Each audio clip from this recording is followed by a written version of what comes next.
Are. I see my name in shining lights, yeah, a different city every night. Oh, I swear the world better prepare for when I'm a billionaire.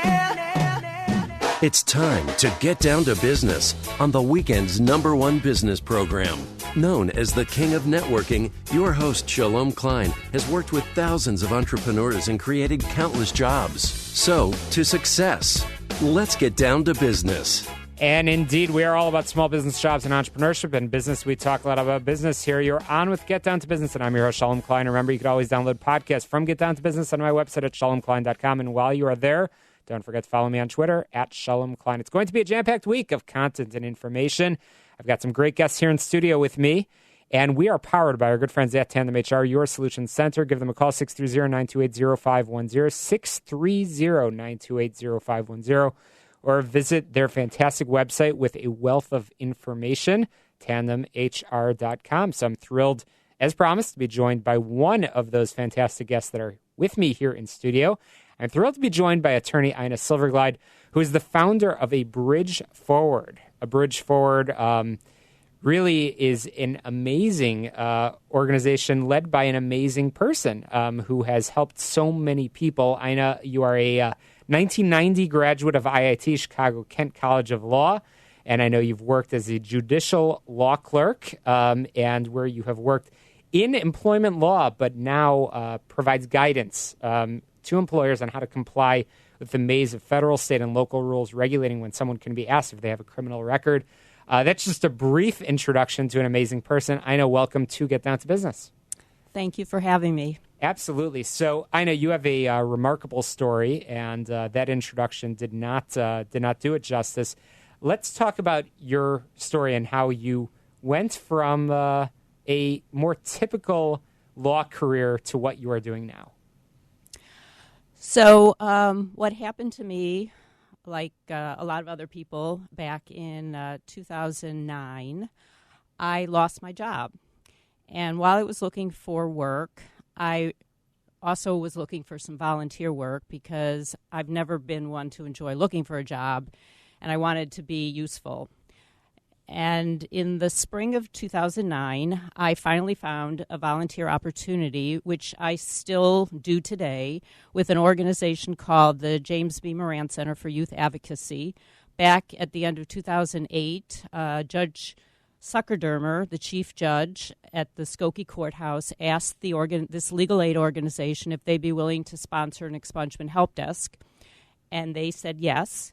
And so I started volunteering at an expungement help desk, knowing nothing whatsoever about expungement, sealing, criminal law, and learned it all and got really interested in the people I was meeting at the desk to the point where I decided that I wanted to start working with that population on a full-time basis. And hence, A Bridge Forward was formed. And I know you still stay involved and work with other organizations. Let's talk about that as well, because I know you're not alone in your quest or in your fight to help people. The one thing that I can say about the Chicagoland area, Cook County, there is a very strong group of individuals that believe in giving people a second chance. And because of that strong group of advocates, we have passed legislation or have had legislation enacted that I could never have imagined in the 10 years I've been doing this work. So I've done some work with the Safer Foundation. I helped advocate for some legislation to change occupational and professional licensing laws as it related to people with criminal backgrounds. I've given presentations at Jewish Vocational Services. They had a program, an entrepreneurship program. Most of the people in that class were people who had backgrounds. So I spoke to that group on several occasions. I've had a long-standing relationship with Center on Halstead. Mm-hmm. That's a community organization for the LGBTQ community, and they have a program I'm not sure who underwrites it, but it's a culinary program, and many of the people who participate in that culinary program have backgrounds. Yeah. Well, I know. Let's get into the nuts and bolts of that, because we know the reality that very often employers regularly ask questions and regularly reject candidates that essentially when they find out that there is a record. Let's educate our listeners about what the laws are. You mentioned that despite being last in the nation on many things here in Illinois, this is actually something that we are actually making substantial progress, no doubt, through people like you. Let's talk about what the law is and where you hope to go.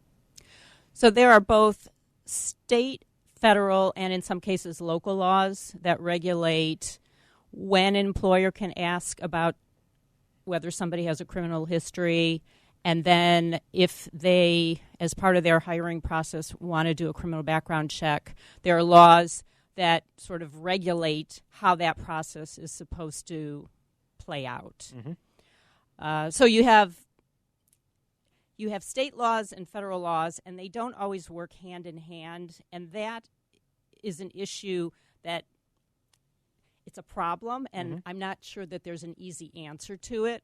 So when I say that's a problem, on the state level, we have a state law that says employers are not supposed to ask or take into account arrest record information.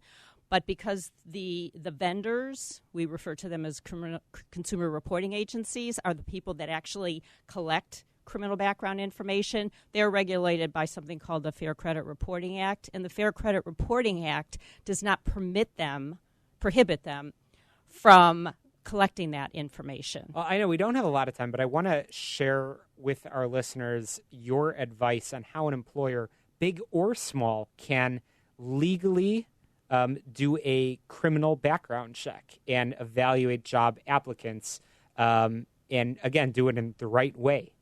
So I would encourage employers to instruct their vendors not to collect arrest record information. I would also instruct them not to collect ordinance city code violations, because those are technically not criminal in nature. They're civil. So that would be the first thing I would advise them to do. The second thing I would advise them to do is you need to comply with the Fair Credit Reporting Act. When you get a criminal background back and it's got something on it, the Fair Credit Reporting Act instructs you to provide a copy of that background to the job applicant so the job applicant can make sure the information is in fact correct, that it belongs to them, because sometimes it doesn't. And I would hope that, notwithstanding that background, that you would give that individual an opportunity to provide some more information about the background. So you're not just focusing on what was the charge, what was the offense, because there's always a backstory to that offense. And another thing that often happens is people are sometimes overcharged. And the reason why they're overcharged is to put pressure on that individual to take a plea, to plead to the case. And so sometimes people are pleading guilty to crimes they actually haven't committed. Absolutely. So now a bridge forward, you work with employers in giving advice. And I know you, as you mentioned earlier, you give a lot of you do many talks on the topic, but you also work on individual cases. And I know that you and I have spoken about some of your work with IDFPR, Illinois Department of Financial and Professional Regulation, in individual cases and helping with the regulatory issues relating to licenses. Can you share any recent success stories, without names, of course? I have been working with a doctor client for now several years. Due to a criminal case that was entirely unrelated to his practice as a physician, he lost his license. And at the time, the law was such that he couldn't even reapply for it. And then the law changed, and he was able to apply. And so I've been working with him, as I said, for the last couple of years to try and put the pieces of his professional life back together. He does now have his medical license, but unfortunately, they issued it with some restrictions. So we say that his license is on probation. And so that still is creating obstacles for him to actually return to the type of medical practice he was engaged in for 30 plus years. Well, I know you fight tirelessly, and the work is not done until each and every individual has meaningful employment, has meaningful opportunities.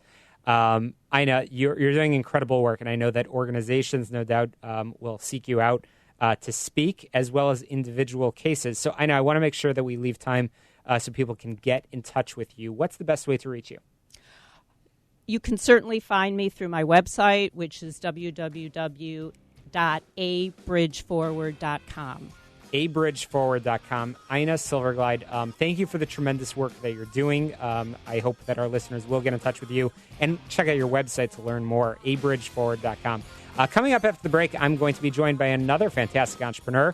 You're listening to Get Down to Business, the show all about small business jobs and entrepreneurship, and we will be right back. Steve Cortez.